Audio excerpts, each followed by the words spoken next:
What's up, everybody? Welcome back to another episode of It's No Coincidence. Today we have JoeyHipHop here with us as a guest. Me and Joey have been talking for some years now. And hey, man, I'm really excited to have you on here. Hey, I really appreciate you having me. I feel like even though we've never met in Yes. person, I feel like we know each other really well. For sure. Yeah, no, we're always talking on Twitter or texting or whatever about what's going on in the I don't know, hip hop world, just anything really. So, but yeah, I mean, how are you doing, just like as a person, you know what I'm saying? Cause like, yeah, we talk a lot about, like I said, like hip hop and everything like that, but like as a person, how you doing, bro? Like you been doing good? Yeah, I've been doing good. I think the pandemic was obviously such a crazy time for all of us. And I'm just like still, I feel like adjusting to life outside of that. And it's obviously still ongoing. But as far as like, I don't know, what I'm doing with my career and what I want to do with my life, like all that stuff, I just feel like I'm still figuring things out because there's several years where it was just like, not going out and seeing everybody. So I feel like this stage of like recalibration, but overall, I'm definitely really good. That's awesome, bro. That's good to hear. Yeah, no, I think the pandemic shook up everybody's life. It's still shaking up my life. You know what I'm saying? Yeah. Like I'm sure you've seen like a lot of my tweets and everything about, I have, condition and everything, cystic fibrosis. So it's still something I'm like very, very cautious of. Yeah. But yeah, no, I'm glad to hear that, career, everything is going well for you. And you're readjusting and doing all that kind of stuff. I mean, yeah, like from the last time we talked, like you've like even been blowing up even more on Twitter and everything, platforms going good. How does that feel, like that level of progress over the last couple years? It feels really amazing. And I didn't know where I was going to go with this account. I still don't really know where I'm going to go, but the difference between now and like when I last talked to you, it feels like I've really left my mark. Like if I stopped doing this tomorrow, I feel like I did my best and I put myself out there and I made an impact. So I'm really happy about that. And I've gotten some support, like as my account has gotten bigger, I've gotten support from like some bigger names that I've been, following for a while now and like have really had a lot of respect from. So it feels good, man. Like I'm not like the absolute biggest name in the world, but I feel like I did good work and continue. Like that's kind of my focus going forward is like, what am I going to look back on and be proud of? Yeah, no, I love that. I mean, for sure, I feel like you're definitely one of the biggest names on hip hop Twitter for sure. I feel like a lot of people take your opinion super seriously. And man, like I had actually texted you because I noticed you had made a shift.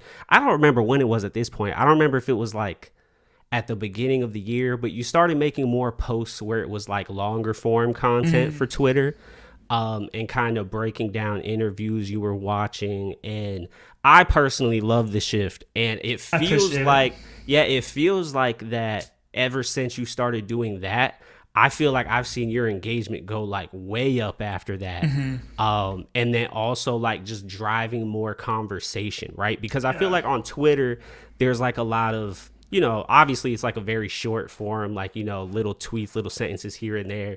But like when you are able to have these posts that actually start a conversation, like I feel like that's like really important in the space of just like, not even just music or like just kind of like how the internet works now, getting people able to think, getting people able to engage in something more than just a little bit here or there. Can you actually like tell me, because I had asked you this on a text, but I don't think I asked you like what started that? Why'd you start doing that? Talk on that a little bit, because I really enjoy it. I really do. I really appreciate that. And it means a lot. Like one of the most fulfilling aspects of like having this account is when I'll post something that I put a lot of time into. Maybe it was like an interview where there were several different clips that I loved, and I'm just like, how can I put this into one sort of post for a narrative aspect that makes sense? Like almost like a journalist writing an article. And it's so fulfilling to me when people have positive feedback or like, hey, I checked this interview out because of you. Like that means a lot to me. So I appreciate your support on that. But as far as going back to when that switch occurred, in the early stages of COVID, like 2020, I started this account like by writing album reviews and asking questions, and like I would come up with like different scenarios to ask the questions. Like it was just stupid like Twitter nerd shit, but that that is how I built up a lot of the beginning of my account. And then I think there's only so much you can do as far as like what album is better, or like what do you like about this album and why. Like there's only so much you can do with that. And I found it getting to a surface level of like we're not really getting into good conversations. It's just like this album is a 5, this album is a 6. Like I wanted to move away from that sort of content. And I listen to a lot of interviews, consume a lot of media, and it just started like with me saying, why don't I just like start posting some of the stuff I'm listening to? So it's been had like this like dual effect of it's stuff I'm already consuming, so it just makes logical sense, but I'm also getting like really positive feedback on it, and people enjoy that content a lot. So it's been more fulfilling for me, and it seems like my audience has liked it as well. Yeah, no, I like I said, I absolutely love it. And Thank you. I mean, I feel you with because I'm in the music space doing stuff in there too, and I definitely feel what you're saying with kind of the like redundant and just like, is this album a 5? Is it a 6? Is this better than that? Is that better than that? I feel like that's definitely such a prevalent, like that's just how like everybody talks, which is why I feel like those posts that you make really stand out. And you said you started doing album reviews, which is really interesting because I just made a video. I think I posted it only on my Patreon, but I made a video talking about, I feel like album reviews are dead. And I want to talk about that for a second because, all right, this is my theory. This is what I think. Okay. So I feel like reviews from a critic, I feel like are important when there's like a barrier to entry in what you're trying to consume. So like you'll check out a movie review because you got to go spend, $15 to go watch it. So you're like, is it worth the purchase, right? Then like that's how album reviews used to be, because like you didn't just have Spotify where you're paying like $15 a month or whatever, and you had to decide, am I going to spend $10 on this album or $10 on that album? And I feel like the reviews are really important. I don't really see the benefit of album reviews in 2024. And I don't know, I kind of just like, even with someone like Fantano, who really kind of dives in like very specifically on an album, people only check for the score at the end. Like that's all people care about, right? And I don't know, like what do you feel about album reviews like in 2024? How you feel about them? Yeah, so you bring up a good point about album reviews. I feel like there's a clickbaity element to album reviews now, and the art of like a professional critique has been sort of lost. So I agree with you. I wouldn't say that they're necessarily dead or dying, but with social media and everyone being able to be a reviewer, it definitely leads to a lot of like impulse clicks and rage bait. So I agree. But I will say that I do really commend the quality. Like there are quality reviewers still that I think like the quality rises to the top, like there might be more junk in there, but now like some of that quality is standing out even more, which is great. Shout out to like Dead End Hip Hop, and there are several review channels out there, yourself included, that dive into like the themes and meanings and explanations behind albums. And I don't think that art will ever be lost, but the way that the conversation presents itself is definitely different nowadays. Absolutely. I agree with you. I think the art of album reviews is important. Just because like I'm big on writing, and I think the craft of it, there's some great people out there that know how to, talk about music in a great way. I guess where I was coming from was more of the consumer side of it. Because I mean, I get why someone who's really into music would just want to see someone else's opinion on the music, which I think that's kind of where album reviews are at now. I guess, I don't know, it was just something that in my head I was running through, like, okay, like I get why movie reviews are important and things like that, but I think for things where it's like the ease of access is so, like music and TV shows and stuff like that, it's like I just wonder how important it is to just like the not like the music enthusiast, but like the everyday person, like how they. I'm actually curious about that. I need to ask some people like in my life like that aren't like too into music. Like, would they ever like read a music review or like listen to a music review? I'm kind of curious about that.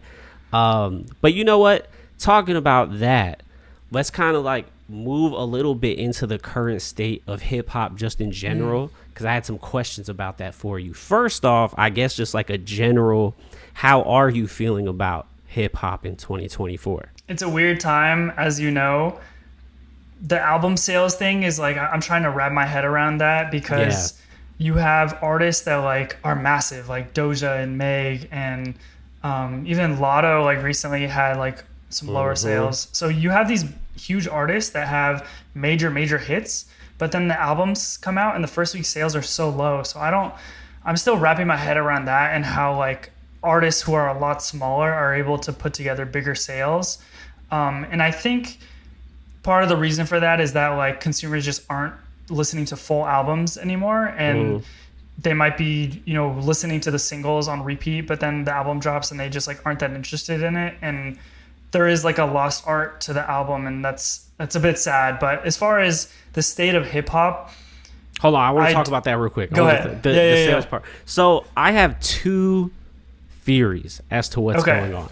My first theory is this: the stream to album sale ratio is horrible. Okay, because totally 1,250 streams equaling one album is like ludicrous. Like, no one's going to be listening to an album 1,200 times to equate to one sale. Where back before, you know, you spend $10, that's like one sale. I bet the majority of people that spent that $10 on one album did not listen to it 1,200 times. I'm not talking about like front to back. I'm just talking about each individual song. Yeah. I guarantee the majority of the albums they bought, they did not listen to 1,200 times. So I feel like they got to change that ratio, because it just doesn't reflect, because music consumption is at an all-time high because of like how cheap Spotify is to like listen to everything. So I don't think it reflects music consumption. I really don't think that. My other thing is, I think artists, well, everybody, like if you're like a working artist, but like just in general, you got to follow the money. Okay. I don't feel like there's much money in having people listening, to your music, because you get, you know, less than 1 cent a stream or whatever. So I feel like as an artist, you're kind of more focused on brand deals. You're kind of more focused on building community and hoping to get ticket sales. And it's like there's very few artists that I feel like their music is what keeps them relevant. I feel like that's kind of like dead for a lot of newer artists. And I feel like that's why there's also like a lack of ticket sales, because it's not really the music that's driving people to consume like this artist brand.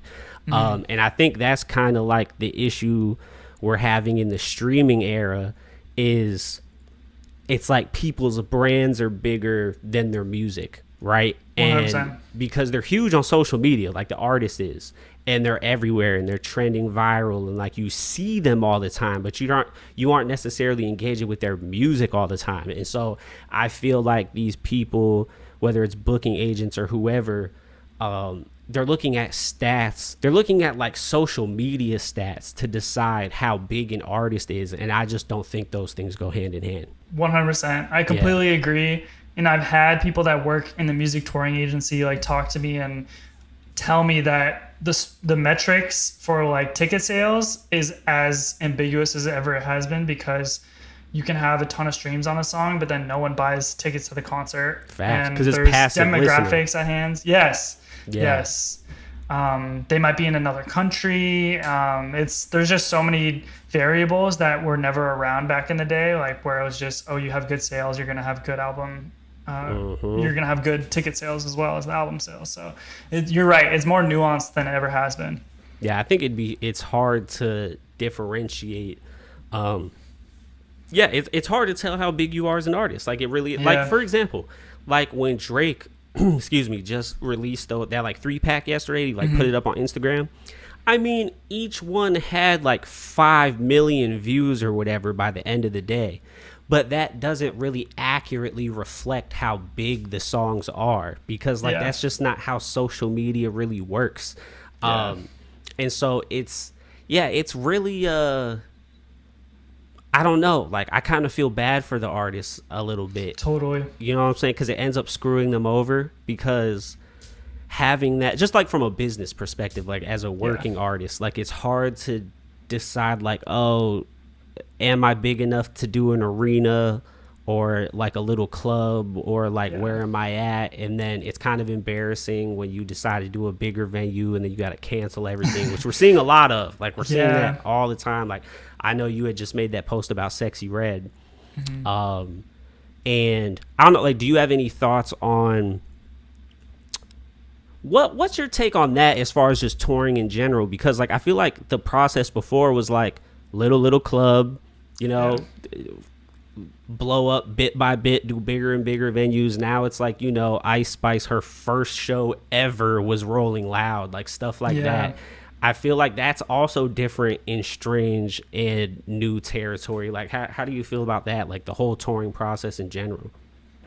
Definitely. I think that while we just discussed like it's almost harder than it ever has been to gauge, at the same time I think these booking agents and touring companies are missing the mark a lot as far as gauging how big artists are and how much they can sell, and maximizing like the ticket sales versus the profit. Like if I'm being totally honest, just from like my experience, I feel like a lot of these touring companies just want to make as much money as possible. So they're telling the artists like, yeah, you can sell arenas, blah, blah, blah, because they know they'll make the most money from like a bigger venue. But at the same time, with the whole Ice Spice at Rolling Loud thing, like she got clowned because it was her first major performance and she didn't really know how to like do crowd control, and her stage presence was a little off. And already like a couple years later, she's already way better at that. So it's like way better. Yeah, way better. Yeah. So I actually think Ice Spice is probably like one of the best rappers. Like she doesn't have background tracks and she raps, like her breath control is kind of crazy. Like I'm gonna be completely honest, like it's wild. I was surprised. I was surprised. For sure. No, I agree 100%. And I don't blame the artist at all when like this Sexy Red situation, when she went from selling out like Irving Plaza last year, I want to say it's like 1,000-person venue, and then this year she's playing at Barclays Center, which is, I don't even know how many people that is, but it's massive in Brooklyn, like where the Brooklyn Nets play. So I think that there's a lot of artist development that's getting skipped, and I wouldn't even put it on them. Like I would put it on I don't know, whoever's making the decision to like work with whatever booking agents, and not like pushing back if they are saying, hey, you can do arenas when you really can't. So yeah, no, I agree. I don't know how much the artist is involved in those decisions. Like I really don't. Like Same. I'm not hip on that, but I would imagine that they get a lot of advice from other people, like whether that's their manager or whoever. Like I just don't think they'd be like, oh yeah, I'm doing arenas. Like I'm sure some do, but I don't know. Like we're seeing just so many shows canceled. Even from people that are like well established, like Jennifer Lopez just had to cancel her tour, like stuff like that. Like it's like these people are just getting false information somewhere, or like misinterpreting something, because it's a trend at this point how many people are canceling their tours. Totally. You had said you wanted to bring up how fan bases interact with each other, since we're talking about online stuff right now. What about that was like something you wanted to talk about? What about that? You know what? So it's funny. So I hung out with one of my friends. He runs the Brown Rap Fan account on Twitter. And he was asking me like what I'm doing. And I said, I'm doing like a podcast with like BobbyFoster. And we were talking about how you do reviews, and sometimes those fan bases that are watching the reviews, like Nikki, I have to say, Nikki's fan base, or Doja's fan base too, when they watch your reviews, and if you say like the slightest thing negative, they go like off on you and they destroy you. And we were talking about like, oh, we feel bad for Bobby because he's such a nice guy and he like has so much to offer and says a lot of positive things about the artist. But the second you say anything relatively negative, you get killed for it, which is it's terrible. Yeah, I have a lot of experience in that realm for sure. No, like it was really crazy though how like okay, the thing about the internet that's really crazy to me is that someone could make up a narrative that has like no basis in reality, but like you can't refute it like when it starts getting momentum, like no matter what you say, no matter what evidence you have. Like, so it's really crazy how I got put into the middle, like I'm in like the middle of a gigantic conspiracy, bro. Like it's literally like it's crazy, man. Like, so yeah, but yeah, I've had that experience. I had recently also another fan base, the Eminem fans, bro. Oh, I crazy. made one TikTok about how I didn't like what was that first song he did, the first single that was like homage to his old yeah. I made one TikTok about that, bro. I had thousands, like I'm dead serious, thousands of hate comments, DMs, death threats, all that stuff, bro. Like it was crazy. That was the first time I had to turn on like my comment restriction thingy, like because it was just like not worth. Like I've also learned not to like fight with people that are like that like disagree with what I'm saying or whatever, because once again it's not worth it. Like when people have made up their mind about you, there's literally nothing you can say. So I try to only engage with people now that I'll engage with people that disagree with me respectfully. I will engage with them. Yeah. Like if we're having a talk, but it's like as soon as you say something personal about me or call me out my name or anything like that, like I'm done with you. Like I'll block you. I don't like. I'm about my peace nowadays. Like I'm not about anything. Like because before I would try to defend myself a lot, like a lot. I would try to defend myself so much because I've been through this like quite a few times. So yeah, but bro, like yeah, I mean.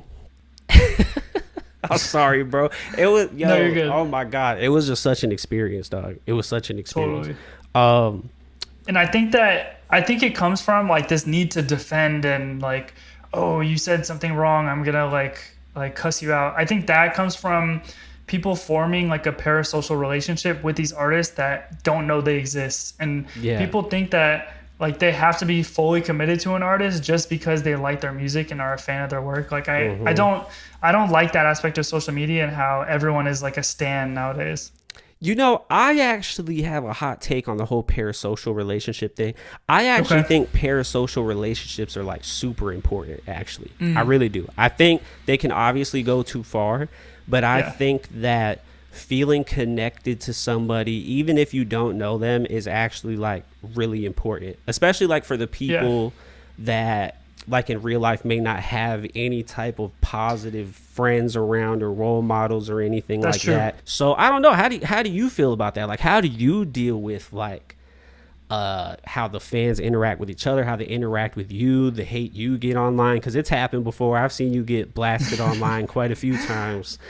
So like what do you think about the space? How do you deal with all that stuff? Definitely. Well, I agree with you too, the aspect of looking up to someone and feeling connected to them and finding community in like support of an artist or an actor.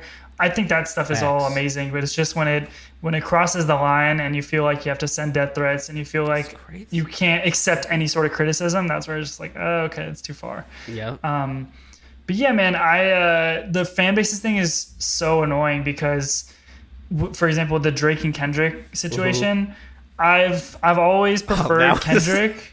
I've always preferred a creator, Kendrick, that was annoying. Like Drake. Yeah. Seriously, you can't say anything like. When you post something Kendrick positive, it'll be negatives from comments from Drake fans saying stuff negative like, oh, you're a Kendrick like D writer or whatever. And then the opposite, if I post something Drake related that's positive, it'll be Kendrick fans in my comments like being annoying about it. So I've hated how it has to be all or the other. Like there's no nuance. It can't be like I've liked Drake's music from this period to this period. I don't really like the recent stuff. Like people will label you a hater no matter what. Absolutely. So it was really frustrating during the beef because very frustrating, bro. Obviously, it was a there's so many like cool things to talk about and like references and videos and the culture coming together, but the stand-up of it was like the worst part. Absolutely, bro. Like, it's just so funny how like you make one video or one tweet or whatever, like you said, then it's like, oh, you're pro this person. Yeah. Then people be like, oh, you're biased, blah blah. And I'm like, I'm talking about both here. Like, Drake is my number one listened to artist, like damn near every year. But Kendrick is my favorite artist of all time. Like, I like both of them. Yeah. But so it's like, yeah, that was very frustrating. And honestly, like, it's okay. So I felt like for a long time as a content creator and like a reviewer that I had to remain unbiased. Like, that was my thing for a long time. But now I'm saying fuck it. And I'm a biased person. I don't care. Like, I'll let it out there. I'm just gonna say it. At this point, I think Kendrick whooped Drake's ass. Okay. And like, absolutely, that's the side I am on. And like, if people are making me pick a side, I will pick a side. I'm picking Kendrick 10 times out of 10. Okay. He destroyed it. And also, it's just like, I don't know. I'm human. We all have our biases. Even if we try to be unbiased, we're not going to be. And I feel like I was fighting against that I don't know why. I feel like the idea of being someone in the music space, being a creator, reviewer, or whatever, and having bias is like viewed as like a bad thing. But it's like, whatever. If you know I'm biased and you don't like my bias, go watch somebody else. And that's kind of where I'm at this point, bro. Yeah. That's kind of where I am. What I don't understand is when people like, I think to enjoy the music conversation more, you have to understand where people are coming from and the type of content that they create. And I personally like find it easier to interact with people when I see like, if they're a fan of experimental music, they probably don't like the classics as much. And so someone saying like JPEG Mafia is the greatest artist of all time, like, I'm not going to fight with them because I know the type of music that they're into, and it makes my life easier because I don't get worked up internally about like, wow, how could they say this artist is better than Tupac or whatever. It's like, they're like, that's just what their bias is, and if people understood that everyone is going to have a certain leaning one way or the other, like, it's a much more healthy ecosystem, I feel like. When it comes to you kind of like having your opinions and how you feel about things, like, what beliefs do you like have in yourself that allow you to like stay in those things even when you're kind of having like that hate come to you for that? That's such a good question. I think I just try to put as much of myself being a good person, or at least I like to think of myself as a good person, and I try to put that into the account, being like, how can I stand on my beliefs and my integrity? Like, when I'm posting about things like the Sexy Red situation, for example, if I was doing that just to clown her and be like, I don't like this person's music, whatever, which is not true, that wouldn't come from a good place, you know? So I try to do everything from an authentic, genuine stance. And if I'm posting something just for the reaction or the engagement, I sort of stop myself and be like, is this really like pushing the conversation forward? Is this really like a good thing to post right now? And then I'll just like, step back and delete it, or just like won't talk about that. So I definitely try to maintain some integrity and put that forth like into the content that I'm putting out. And for example, the Trump stuff, dude. So there was a song recently with Kodak and Vivio Foreign. Dude, marketing agencies were running paid promo behind that song. Really? And yeah, I didn't get hit up about it. I would have declined it, but I didn't get hit up about it. I saw other people doing it though, and I was like, oh my gosh. Yeah, so stuff like that is like, I'll have another example. I had an agency hit me up to promote The Weeknd donating money to Palestine, or really? an aid that was funding, an aid that was donating to Gaza. And I said Palestine in the post, or I wanted to say Palestine in the post, and the agency wasn't letting me do that.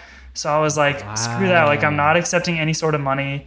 And, I donated like that amount of money anyways that I would have been paid for the post. But it's things like that where you got to stand on your like morals sometimes, Mm-hmm. and you can't just like buy into like, oh, everyone's doing it, or like, this company is telling me it's okay. No, I just try to be a good person and like try to keep that with me throughout my tweets. Man, I haven't reached the level of like brands or anything reaching out to me yet about, posting and stuff like that. But I had, was it my last guest or the guest before my last guest? 2 guests ago, Simone. She was talking about how she's big on TikTok. She was talking about how she lost like a ridiculous amount of brand deals and people wanting to work with her and all that stuff for how much she was like talking about Palestine. And I was like, man, it's not crazy to me because like I'm aware of situations like that, but I just think it's never surprising but always disappointing. Like you hear like hearing you say stuff like that, it's like, my God. But I did not know that that the Trump thing that you said was crazy to me. Like people putting money behind the song for that. Like that's wild to me because I feel like that it just goes to show things that seem disconnected in some kind of fashions. Like you would see this song as like something kind of like indirect, like it's promoting Trump or whatever, but you don't see it as like a direct marketing ploy to like get like votes for him and stuff like that. Like that's crazy. I didn't even know people did that. That's wild. That makes me rethink things.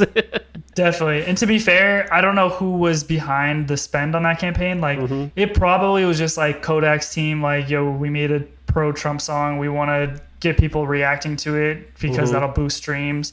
But yeah, it would be even more evil if it was Trump's team like trying to get more of like the black community and hip hop fans like behind him.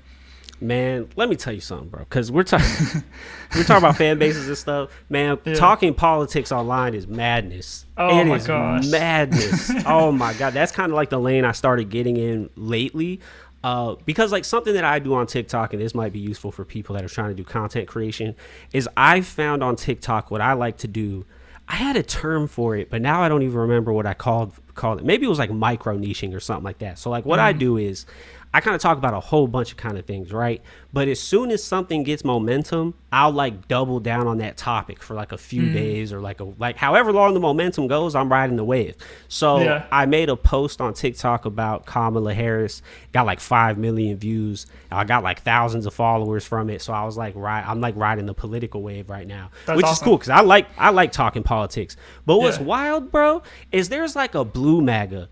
Like for real, there really is. There's like there's like a group of Democrats where it's like, if you say anything like criticizing Kamala Harris, they like go at you like MAGA does when you talk about Trump. Like it's crazy. And it just reminds me of the whole like stand-up thing. Like there's stands everywhere, man. Like what I'm starting to realize is like if I'm being 100% honest, the internet, like the social apps, Twitter, Facebook, TikTok, all that, bro, all it really is at the end of the day is a bunch of cults arguing with each other. That's what it is. Like it's a social experiment of what happens when you put multiple cults in the same room that believe in different things. That's what it is, bro. Like it's, when you look up the qualities of a cult, like, and like they'll have like lists of like how to know if you're in a cult or not, because like what people actually don't know most of the time is like no one joins a cult willingly. Like you just really don't know when you're in one. Like you really don't. So like there's like lists, and like I'm telling you, man, like all these stand-ups, they match like all of the points. And listen, I actually think, like, once again, because I don't want to think, I don't want stans to watch this and think I have a problem with stans. I don't. I only have a problem with the extremists, because basically, like, being a stan is like being like, I mean, if you like the Lakers, like the Los Angeles Lakers, like, there's no difference to me between like a stan and like a player that likes a sports team. Like they're just like on a team, essentially. They're rooting for their favorite artist or whatever. It's all the extremists that I can't stand. For sure. I got off on a little tangent there. No, So I know, like, have you ever, because I brought up, asked you about your beliefs of, and that you were talking about your integrity and all that. Has there been a time where not like your integrity being tested, but kind of like, I don't know, like your self-worth being tested with anything that's like happened to you on social media. That's interesting. Self-worth, I try to take that out of the account, honestly. Like when I talk about wanting to be proud of my work, that doesn't mean like on the flip side, if I'm like not doing a good job, that it means anything about me as a person. So I try to take that out of it, because again, when you have people like in your DMs telling you like your content sucks and you shouldn't have a page, that's if I was too tied into it, I think that would make me feel like awful. I would say, I guess, that it does feel like it's like a negative emotion that you can't control when people are attacking you relentlessly, like as you've experienced. Like you can't really tell yourself like you can have as thick skin as possible, but when it feels like all these people that don't know you are attacking you on the internet, that's like a negative feeling that I don't think is escapable. So that's for sure. That's definitely a time when it's made me feel bad about myself, but I don't necessarily tie it into my self-worth. No, I like that. I like how you have a distance there, because like, it can definitely, like, whether you kind of get used to the attacks and all that and it kind of rolls off your shoulder, like whatever. I think the initial emotion and all that is like, it doesn't feel good. You know what I'm saying? Like it's a net negative, you know what I mean? Like it's not any type of, there's no positivity from it. Like it's completely unnecessary. I don't even feel like you necessarily grow from it. Like I feel like it's just maybe something you get numb to or used to or something like that. But no, that's definitely very frustrating. I think for me, I don't know if it's ever affected my self-worth either, but I feel like it's definitely gotten to me like mentally sometimes. Like just like all the noise, like it's just so much noise, you know? And I think that's like where, you know, because we're content creators, you can't just like put the phone down like, you know, they always tell people to, which like, if I wasn't a content creator and I just randomly made a post and I was getting a lot of hate from it, like, I feel like I could just kind of like put the phone down, like whatever. Like, but I think as a content creator, it's like, you know, I got to log in every day. Like I got to do my job. So like, it's a little different. You had brought it up earlier. I want to talk about it a little bit more. So how do you feel about, because Drake just dropped that 3-pack yesterday. We're recording August 24th. How do you feel? What's your feelings on how Drake is moving post beef? And do you think he's gearing up for a round 2? Interesting.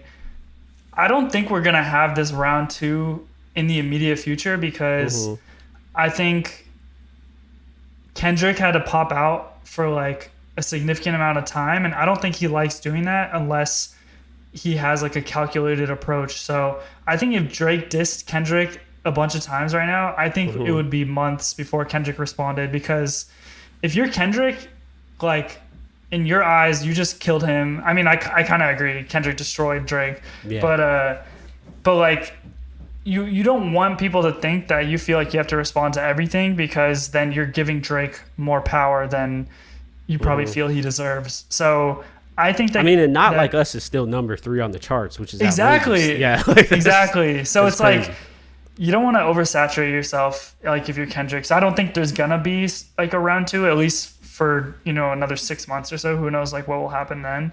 Maybe when Kendrick drops his next album, Drake will respond or whatever. But I think Drake's response right now is saying, like, I don't care what you guys think of me. Like I feel like everyone in the hip hop space is telling him to do something different. Like some people think he should just disappear for a while. Some people think that's what I think.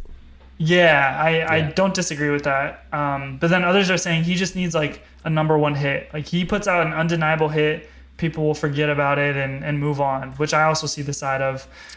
But so I think he's just basically saying like, look, like Kendrick might have the number 1 track or like might have like destroyed me, but that didn't faze me. I'm just gonna keep releasing music like no other. So I don't necessarily like it, but I think that's what he's trying to say is like he doesn't care, he's unfazed, he's gonna keep moving like he's gonna move. Here's where I'm at. From a releasing music standpoint, I get that Drake can't lose when he drops a song. Like he just can't lose. Like he has a fan base that's going to listen to it. He's going to get paid from it. Like it's gonna, you know, like there's no negative from like a business standpoint of him dropping. I guess like as a brand, like if I'm looking at Drake as like a brand, like I don't understand any of the moves that he's making. I don't understand why Drake won't take a break. Like, because even prior to the beef, people were having Drake fatigue, right? Which makes sense because he's like dropping every year for however many years now. So I got put on to Drake like in 2000. I don't remember if it was like 9 or 10. It was when he was on stunting on Dedication. Was that Dedication 3? I think that was Dedication 3. So that was the first time I heard him. And then so going from like So Far Gone to Thank Me Later to Take Care to Nothing Was the Same to If You're Reading This It's Too Late to Views, it was like all these like blocked off separate eras of Drake that had like different sounds, and you could see his growth and where he was going. I feel like that's been missing since like Dark Lane demo tapes. Like I feel like it's been missing since then. And I miss that. And then I don't know why Drake keeps bringing up the beef himself. I don't get that either. Like I don't know, like in the songs he dropped yesterday, like he had even more shots at Kendrick. And I think it was even more than Kendrick. I think it was like everybody that was dissing him again. Like why doesn't he just drop it, bruh? Like why doesn't he just let it go? I don't get it. And I don't get I understand him just like releasing music. He doesn't really care. It's getting to a point where it's like 3 new Drake songs like every week, every other week. I'm just like, what are you doing with these? Like this Finsta account just posting random songs, and then they end up coming out. Like I don't understand that part either. It's like it's too much, I think, and not enough like quality control either. So technology always dictates how music gets put out and listened to. So like when, you know, the technology came out where enough you could put a bunch of songs on a record, that's like when an album became popular because like you were able to do it. Then you know, like when everyone started getting cars, radio became important to put your songs on there. Then you get television, and okay, now you need music videos. Then like you get what was after that? Say like the blog era or whatever. Then like, you know, now you got to put your stuff on MySpace and all that. Why am I blanking on the mixtape website right now? Why am I DatPiff? So you get all that. You got to release a ton of free music to get some play and all that kind of stuff. So you had that era, and then you had like the what was after blog era? Streaming era, maybe? Like SoundCloud era too. Yeah, SoundCloud. There you go. Yeah. And then now we're in the streaming era. And I feel like in the streaming era, because is there any net negative of just releasing as much music as you want to? Like, is there a negative to that? From a business perspective, I feel like what Drake's doing makes a ton of sense. From an artist perspective, I feel like you need to like sit with yourself and reflect it to be able to come up with good art, which I feel like it's kind of missing. I don't know. What's your thought on all that? I think that was a great take. No, that was a great take as far as technology reflecting the music and vice versa. Like, I never thought of Drake being like Netflix, like putting out movies all the time. And that's basically what he's doing with songs. So that's really interesting to think about. I also think with like Instagram and pop culture, it's the last few years, there's been this shift into like doing like photo dumps and being more casual. Oh, that's interesting. Like, celebrities will just post themselves like a blurry selfie or something, whereas if you think back to when Instagram first started, it was like heavily more curated. Yeah, for sure. So I feel like pop culture, we're getting more casual as far as famous people and how they present themselves, and Drake is kind of following that trend with just like doing that 100 gig stump where he's just like putting out so much content. Interesting. So I think that's interesting too, to think about how celebrities are not as polished as they once were. And I'm not saying that's necessarily a bad thing, but it's interesting to see how Drake reflects that. Ooh, okay. What's interesting about that is in any field of celebrity, when you get too big, too famous, too rich, you can do one of two things. You can either play into it kind of like Jay-Z and how he's all luxury and, you know, businessman and all that. Or you can do the self-deprecation route, which is like Kevin Hart, right? Because like you can't be a comic and not be relatable to people. Just doesn't work. So you like have to basically go the self-deprecation route. So what you're saying, I feel like, is Drake is going the self-deprecating route, which is really interesting because he's making it where it's like, oh, I'm just like another artist out there that's kind of just like dropping his stuff. Like it's kind of like the opposite of, say, like how Beyonce will do something where it's like this artistic, like heavily planned out thing, or even Kendrick's the same way. Like it's very heavily planned out. And so now it's more, that's actually really interesting because it plays into his brand of being like the everyday guy, which is like Drake's bread and butter. So that's actually really interesting. Don't you think, though, like spinning off that point, don't you think that he's become less relatable as the years go on? Like, 100%. I feel like his early music was like tied to being soft and vulnerable, and he got clowned for that. And I feel like as he's gotten bigger and more famous, he's like, fuck you, I'm at the top. I'm going to be like kind of I'm going to defend myself. And like, he seems more sensitive now, not like being as relatable. He's more like, oh no, I'm like the most famous, and Kendrick, I'm way bigger than you. You're short. Like I don't know. It's just it feels like you're right in the sense that you're right. He's not doing it as this like calculated attempt. It's more of like casual, just dumping all the music out. But I also think in the music he's not as like introspective or not relatable as he once was. Yeah, I think because all right, I have to say I'm very jealous of you for one reason. I'm very jealous that Big Sean follows you. And that, dude, and that y'all have some back and forths. And I don't know if I ever told you, but he followed me and then DM'd me. Just this is the only thing I've ever like heard him say in DMs. He says "my dog" with like a bunch of exclamation points, and I was like, and that was it. But that like made my whole like life. Yeah, I'm so jealous. He's like my second favorite artist of all time. Like I'm so jealous. But the reason I bring Big Sean up is because this is where I feel like Drake is kind of, this is what I feel like is missing. So Drake, his target audience when he came out was me, like a teenager, you know, kind of like getting into adulthood. I feel like that's the music Drake was making music for, like that age group. And obviously like he also like trended towards like making music for women, but like I'm just talking about like age group. I feel like he's still making music for like 16, 17, 18-year-olds. Like I feel like it's the same, like he has the same target audience, but he's like much older. But it makes sense because like when you're trying to do pop and mainstream, you pretty much have to appeal to like the tween/teenage group. Like that's just like what you have to do.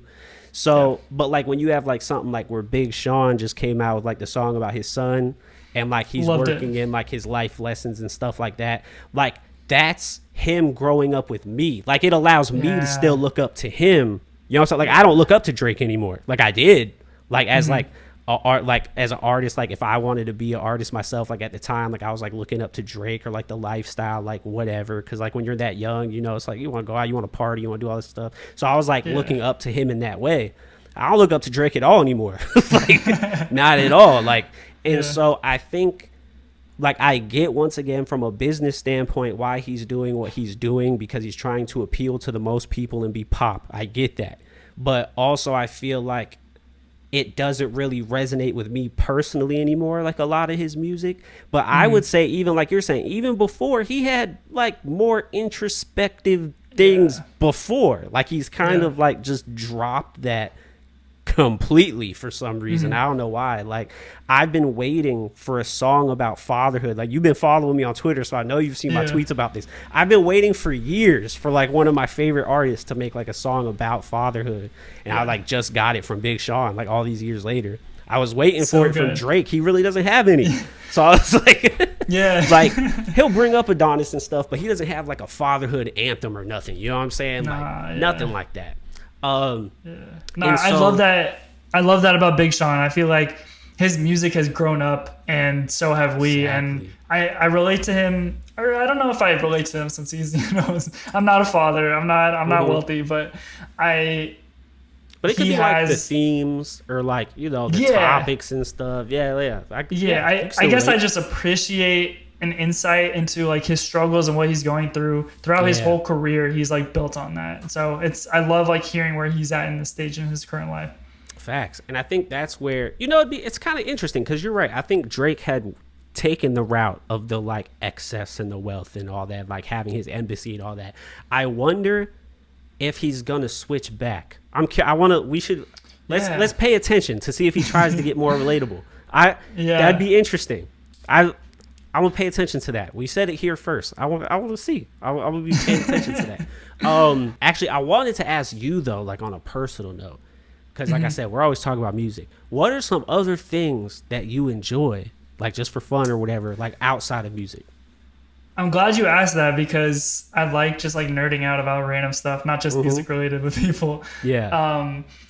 I first started my account talking about movies and music. Oh wow. And the movie like film Twitter is just like a lot less connected, and so it wasn't fun. Like I don't know, there's a whole separate issue with that community. But I love movies.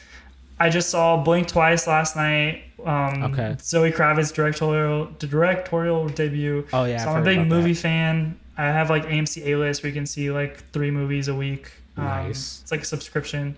I like video games. I'm not like a hardcore gamer, but the like few that I play at a time, I usually like really like and enjoy doing that. Huge. I play soccer, or at least I used to. Definitely am trying to get back into it. But yeah, I would say just like movies. I'm like a bit of a comic book nerd, but I don't know that much about like comics. Mostly just like comic book movies, I guess, and TV shows. But yeah, man, what about you? What are some of the things you enjoy? Man, definitely video games, TV, movies, basketball. Haven't been able to play basketball in forever. Working back into that, just trying to get my health right. But I can't wait to play basketball again. That was like my whole entire life. Man. Yeah, can't wait. I'm hoping to be able to play something by like the end of the year. I'm hoping. Okay. I'm hoping. Fingers crossed. I had surgery on my knee in April. Rehab for that's going good. I'm dropping the pounds. I'm working out. So I'm hoping I can get back into it by like the beginning of the year. Cause man, basketball is my shit. But yeah, there's something about competition, man. Oh yeah. I was gonna say there's something about competition that's like internally just brings so much fulfillment, I feel like. Absolutely. No, I agree with you. And it like even just I don't know, it's my peaceful place. Just like being on a basketball court. Like even if I'm not playing a game, if I'm just like practicing or shooting around or whatever, like it just brings me so much peace. Like I feel like it's where I feel the most at home, like in the world. Like if everything is going wrong, if I could like go to a basketball court, I feel better. Like it's just my place. It's my place. Also, like talking about movies, I had a great movie summer. Like there was a lot of movies that came out this summer that, you know, I went to go watch. And it's like something that I do with my family, like with my wife and my son. We all like going to the movies. Like we saw, man, I'm trying to remember everything we saw this summer. We saw, what did we start with? Damn, I'm just going to list them. Despicable Me 4. Nice. Deadpool. Nice. Quiet Place. Twisters. Nice. There was stuff towards the beginning of the summer that I don't really remember. Anyway, we saw a lot of stuff. TV shows. Game of Thrones, like House of the Dragon. We were just watching that. Bunch of stuff on Apple TV. People got to tune into Apple TV. Apple TV has like the best. I heard it's ever. good. Like their shows are the best. I swear every Apple TV show I watch is like just heat. Like just so good, bro. You got to tune into that for sure. Do you watch Severance? Oh yeah. I love Severance. Yeah, January 17th is when season 2 comes out. I'm ready. Let's go. Yeah, I have the date. Yeah, no, that show was amazing. That show was amazing. I hate like how long we have to wait for TV shows now. I know that's a big talking point in the TV community, which is real. Same thing with video games. Like shit's just taking too long to make.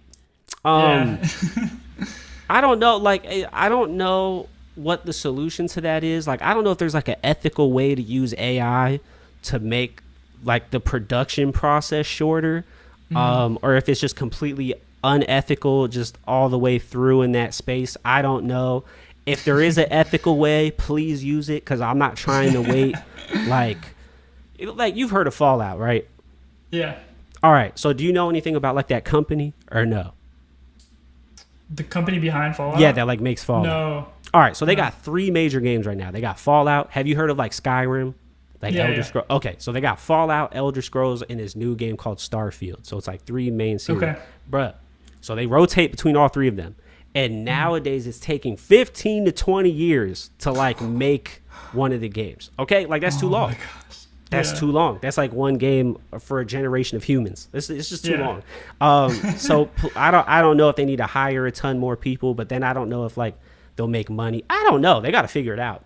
And like I feel like part of it. Go ahead. No, you got it. I was just gonna say, I feel like part of it too is entertainment industry underpaying employees, so that people are having to do like so many different jobs, and like actors are taking on a bunch of roles because they're like, I need to be able to provide for my family, and the only way I'm going to do that is like 5 roles a year or whatever it is. So I feel like if they got paid more, if people working on CGI got paid more, they would have more capacity to work on, like, I don't know, maybe be more selective with the projects they're working on, or just be able to have more time. Yeah, I don't know what's up with like why so many like there's like a huge like everyone's getting like fired like in the video game industry right now. I don't really like know why that is, but I do know that like animators and all them get like, you know, terrible pay, terrible hours, all of that. So I hope that all works out for them. I know they're also on strike right now for AI things, so I hope they get that set up, because I feel like without regulations, like AI is going to destroy damn near everything. So I hope, for sure, like when it comes to like art and stuff. I hope all those regulations happen. Like, talk about music. I don't know. There needs to be like a union, or they need to get a ton of lawyers together or something, and like draw up some type of regulations for these labels, because it's going to get scary, man. Like it's it's going to get scary, because I feel like people have already shown like they don't care. Like they'll listen to something completely AI made if they like it. Like they'll do that. I don't think they have any qualms about that at all. Yeah. And me personally, I can always tell, like I can always see when there's no emotion or soul in the song. It's like, that's how you know it's AI generated. I mean, do you remember how big that like Weekend Drake AI song got before it got taken down? Like it was getting streamed a lot. It's scary. I agree with you.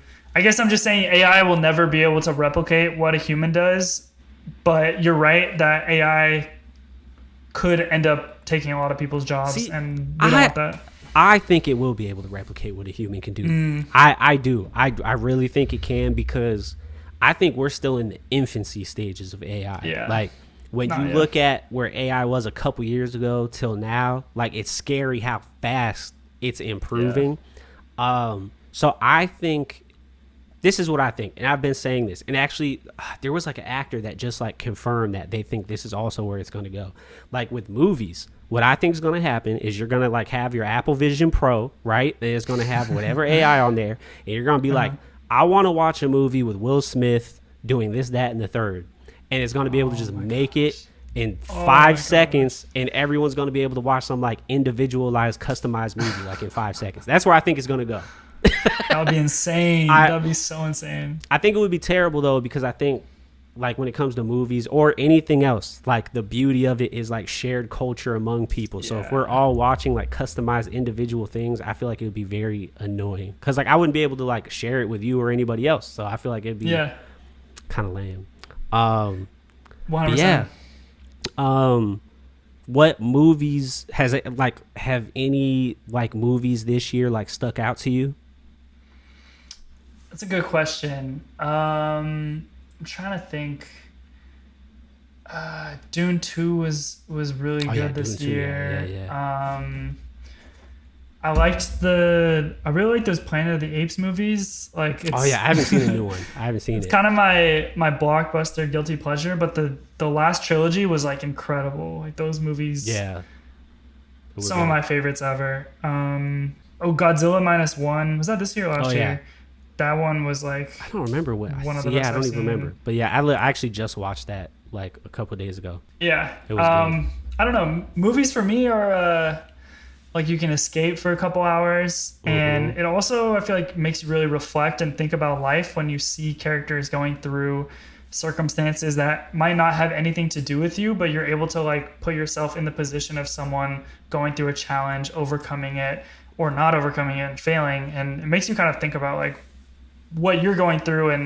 And I like how it can like something so fictionized and not real can have like such a strong effect on you and like your brain chemistry. I think it's so fascinating. Absolutely. One of my college professors for in creative writing, he said the most important aspect of a story is the empathy that the reader, the viewer, or whoever gets from the story. Like that's the most important part, and that always stuck with me because I feel like that's so true. And you know, talking about that, my outro question for everybody so far has been this, and I love it as a question. Okay. What's one belief you have about yourself that you wish that other people also had for themselves? I wish that people weren't as like judgmental. I try to every like interaction human to human, I try to like go in blind basically, like not obviously we're all biased as human beings, but I try to not judge someone and I try to find common threads to connect on. And I think I wish that sometimes I've had interactions where I've been judged or people think that I'm a certain type of way, and that kind of steers conversations or interviews or whatnot the wrong way. And I think I would wish that people would try to find those common similarities and those connections more often than not. Love that for sure. No, I'm with you 100%. I think in a world where we are like constantly judged, like being able to be around people and in spaces where it's it just I hate the phrase safe space because I feel like it's just been like like I just feel like it doesn't represent exactly what a safe space actually is. But people being able to be somewhere where they like feel free that they can be themselves and just be able to explore whatever it is in that space like with other people and like feel good about it. So I'm with you like 100% because there's not a lot of places where you can do that nowadays. So I feel like that's awesome that you do that for yourself and do it for other people while other people do it too. I feel like that's beautiful, man. 100%. I love that. Love that. I try to, man. We're all just like figuring this game of life out, and I wish people would have more empathy, I guess, towards each other. Absolutely. Absolutely. So, y'all, this is another episode of It's No Coincidence. We're going to be doing a little bonus extra video that you can sign up on the Patreon to see, where I'm going to be asking Joey 5 fun questions, and we're just going to have some fun over there. So y'all could go ahead and join. That's going to be in the description. But I'm going to open it up for you, Joey, to promote whatever you want to, say whatever you want to. Yeah. Hell yeah. Well, firstly, appreciate you having me on, man. Always love the conversations with you. You can find me on socials at GothamHipHop on Twitter. I have a TikTok that I do not use, but it's JoeyHipHop. And yeah, I try to put out as best content as I can, but yeah, that's me. Definitely. And I'll put that in all the descriptions and everywhere so y'all can follow Joey. And yeah, bro, I really appreciate you being on here, man. It's always good talking to you. I'm glad we got to get into some personal stuff today, which was awesome. But yeah, bro, I really appreciate you, man. And until next time, y'all, we'll see you. Thank you for having me. Peace.